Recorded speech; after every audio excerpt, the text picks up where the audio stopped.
વાડીગામ road પર motorcycle લઈને જઈ રહેલ યુવકને રોકી તેને માર મારી ઈજાઓ કરી લૂંટી લઈ હોવાનો બનાવ શહેરા પોલીસ મથકે નોંધવા પામ્યો છે।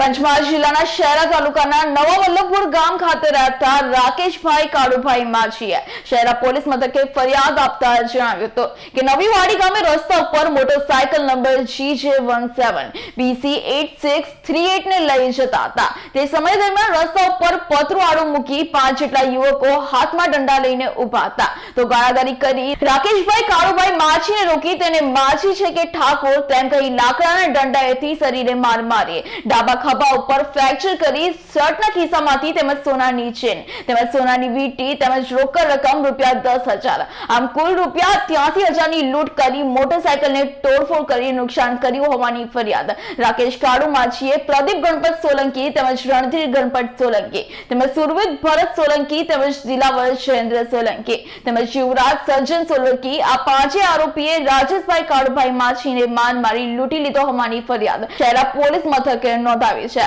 તો આ પાંચેયમાંનો એક આરોપી દિલાવર સર્જન સોલંકીને શહેરા પોલીસે ઝડપી પાડ્યો છે જ્યારે અન્ય 4 ને ઝડપી પાડવાના ચક્રો ગતિમાન કર્યા છે। ઉત્તરાયણના દિવસે ગામ વાડી ખાતે ફરિયાદી પોતે ઘરે જતા તે દરમિયાન 5 કિસ્સામો એને રોકીને એને માર મારીને કેટલીક વસ્તુ લઈ ગઈ તે બાબતનો અત્યારના પોલીસ સ્ટેશનમાં ગુનો દાખલ કરવામાં આવેલ છે।